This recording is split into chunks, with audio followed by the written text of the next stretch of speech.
ไม่สุงค่ะเมื่อได้เป็นวันที่24เดือนธันวาคมที่7ปี2026ในตอนแรกค่ะสายมาขอมีข่าว3ตอนที่มาเปิ้นเผาค่ะก่อนตั้งเปิ้นได้ก็เฮาค่ะมาถ่อมด้วยข่าวโหนค่ะ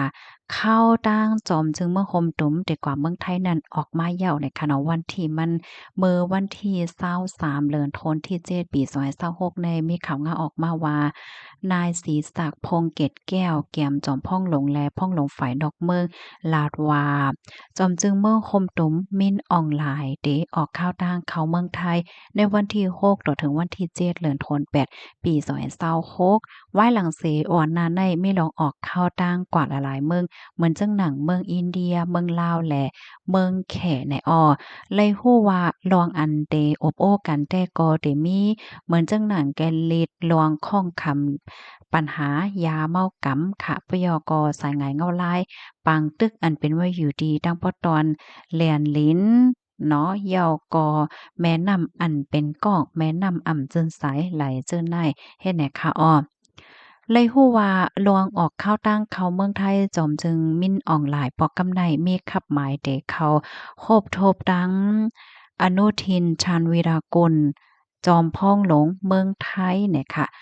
และจางมีตื้อตังโคบโทบปากนเหตุการณ์ป้ายมักมีเมืองไทยค่ะย้อนก็เปว่าฝ่ายกนเหตุการณ์ป้ายมักมีเมืองไทยเนี่ยก็ใครโคบโทบดังโพนำเมืองคมตุมเหมือนกันนะคะ เปิดย้อนก็เพราะว่ามีลองสนใจเกี่ยวเลยลองการค้าการขายการลงตื้นว่าสังหวะเจ้าหน้ายค่ะอ้อค่ะข้อมูลการลงตื้นเนาะการลงตื้นเปิ่งลงมันได้ก็เป็นเกี่ยวเลยลองแห้งทาดเนี่ยค่ะอิงเนอสายงานเงาลายพ่องยามมาเหลียวในอันไทยก็ไล่ปึงแห้งทาดอันลงมาดีเมืองห่มตุ่มมาเฮ็ดจังได๋ข้อมูลตอนนี้ก็คาลิปิมาที่ห้องการข่าวมติชนต่างไว้นะคะลูกดีข่าวเงาโหนในเสแลกำในเฮาค่ะมาถ่อมด้วยข่าวเงาเที่ยงตอนหนึ่งเกี่ยวกับเรลองวัดไว้นะคะมื้อวันที่23เดือนธันวาคมที่7ปี2026ในมีข่าวเงาออกมาว่าอยู่ดีฝ่ายพ้องงำฝ่ายปลีกค่ะและฝ่ายเกี่ยวข้องไล่โฮมกันกดทาสเกี่ยวกับโดยลวงตึงลาดเฮ็ดไว้เกิดเนาะเหมือนจังว่าปอเป็นไทยแม่เป็นคนนอกเมืองวะเย้าก็อำใจปอเต้เสียก็มาลงลายมือคับฮ้องเป็นปออันเขาฮ้องว่าพ่อทิพย์ปอตู้ปอปอหมอสังวาเจิ้นในเนี่ยค่ะได้ก็โคบโทบหันอันลีทางเทิมเฮ็ดจังได๋คะนะอันฝ่ายพ่องำเขายืนยันโฮบทบในมีอยู่24ก่อค่ะใน24ก่อในมีสักเสหลักฐานอันเนแตกๆแล้งๆเนี่ยก็ได้มีรองหางแฮ้นถอนขึ้นไหวเกิดแลไหวไทยกว่าว่าเฮ็ดจังได๋ค่ะมื้อเหลียวในตั้งฝ่ายกทมเมืองเกาะค่ะเนาะก็ให้อันเป็นผู้มีปนพรคาบการคนเขานั้นออกการกว่าเย้า1ก่อเนี่ยค่ะปยกตั้งกกรรมการเปิดดาวกดทัดลองตั้งลองเป็นเตะลองตั้งลายโหย่อยย่ำมันจังไหนคะเลอเซนั่นไหนเดมีลองกดทัดย้อนหลังเที่ยงเนี่ยค่ะเปิงลงมันได้ก่ออันปอเป็นก้นไทยแม่เป็นก้นนอกเมืองค่ะเฮียก็เป็นปอก็เหลียวกันมีลูกจอมผู้หญิงนอกเมืองเป็นอะไรก็หลายจังไหนค่ะเสียก็ไล่สั่งกดทัดป้าลองหับแจงการเกิดตั้ง50ปื้นตีเฮ็ดให้มื้อเหลียวใน50ปื้นตีในโคบทั่วพัน8ปื้นตียาว่าอันลีทางเทิมเหี่ยวก็กึ่งดีกดทัดเที่ยงเฮ็ดจังได๋ค่ะอยู่ดีโพก้อนเมืองเกาะกรุงเทพเนี่ยก็ลาดว่าลองกดทัดในอำไลมงจู้คือไหลคือหนึ่งก้อยเนี่ยเนาะสังโฮบทั่วพันว่ามีลองเฮ็ดผิดไหนก็ได้เอาตั้งผิดกว่าหนังเพ่งเป้งกูก็กูคือนั่นยาวเฮ็ดจังไหนหรือเสนั่นสังโฮบทั่วพันเจ้าหน้าที่มีลวงคมจ้อมเกี่ยวจ้อมไหนก็ได้เอาตั้งผิดกว่าหนังเต้ๆว่าๆเฮ็ดจังไหนเลอเซนั่นเนี่ยก็เลยมีลวงยกจั่นลวงตื้อเข็งแข็งทัดมือหับลวงอันเปิ้นมาตึงรัดลองการเกิดของลูกอ่อนเฮ็ดจังแหนนะเปิงโลมันได้ก็เปิ้นเตตื้อทัดว่าเป็นโพเมกันเต้อยู่5จังแหนน่ะเพราะว่าเป็นปอเป็นคนไทยแม่เป็นคนนอกเมืองว่าสังว่าจังไหนเปิดตาอำให้มันเกิดขึ้นเป็นจังหยังเมื่อกาก่อนดีป่นมานั่นเที่ยงเฮ็ดจังไหน นอกเหลือเซนั่นเย้าอยู่ดีม่องเกาะกงเทพและตั้งห้องการฝ่ายพ่องงำคาเตตังก่อกรรมการเฮ็ดการโฮมเนาะเปิตาทัดคอม่วนเหี่ยวกอฮิบแนดถอนเพิ่นลิกเพิ่นล่ายอันคับคึงโดยที่จ้อมเปิงปยก็เอาตั้งผิดกฎอันเกี่ยวข้องมัน10กว่าวันน่ะค่ะข้อมูลตอนในคาเลยเปิงเองเอามาที่ห้องการข่าว PR Bangkok ต่างไว้น่ะค่ะนี่ก็ได้เรียกว่าเป็นข่าวเงาลองใหญ่อยู่ค่ะเนาะเกี่ยวกับเรื่อง วัดไหวและจังไหนคะนะเหมือนจังหนังมังจื้อไล่วัดไหวมาช่วมเปิงห้าเอาเปิ้นเหมือนจั่งรัดก็เมื่อไกลนั้นยาวค่ะเนาะอ๋อค่ะสงายเงาลายเดี๋ยวสิเป็นหื้อในเฮาค่ะเนี่ยก็ไปด้วยกว่าแทงมือเหลียวได้แต่ก็ไขทุกย้อนตึกโซนค่ะเนาะให้พี่น้องเฮาเขาถ่อมขาวถ่อมเงา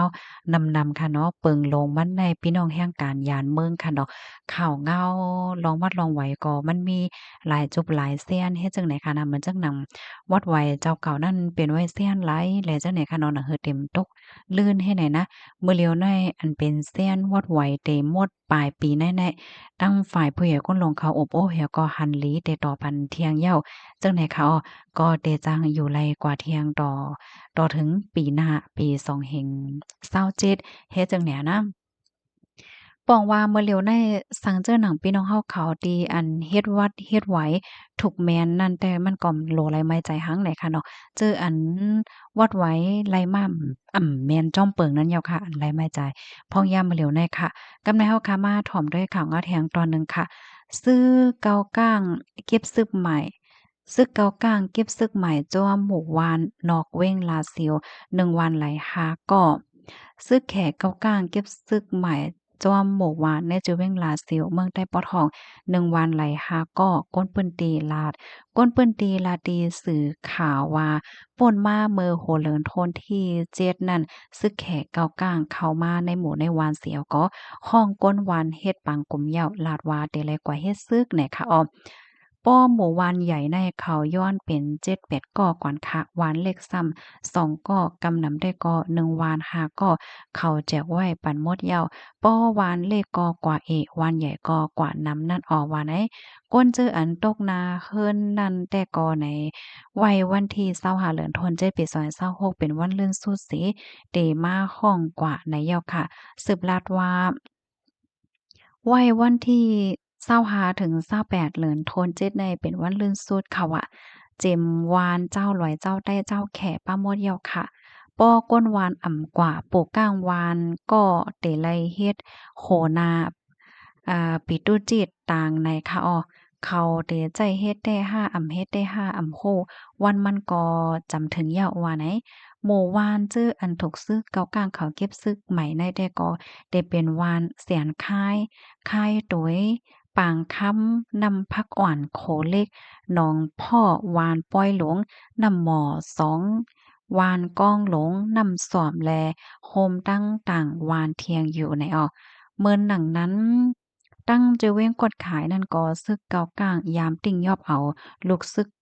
ลูกซึกลอยเขาเฮ็ดซึกเขาอยู่เหมือนกันไหนค่ะข้อมูลตอนแรกค่ะเลยเปิงอิงออกมาดีห้องการข่าวเงาหางเสียงใต้เตรียมตากไว้นะคะในก็เรียกได้ว่าเป็นสายไหงเงาลายตั้งปอตอนเมืองใต้ปอดห้องนะคะค่ะพี่น้องเฮาค่ะถอมข่าวยาวหันถึงจึงหือพองคอแลตอนไหลที่ว่าแตกเลี่ยงเนี่ยก็ต้องถามมาหลายนั้นก็เพิ่มเติมข้อมูลมาหลายค่ะเนาะยินจมกูก็ดีครับถอมปันแห้งค่ะมื้อสุงค่ะ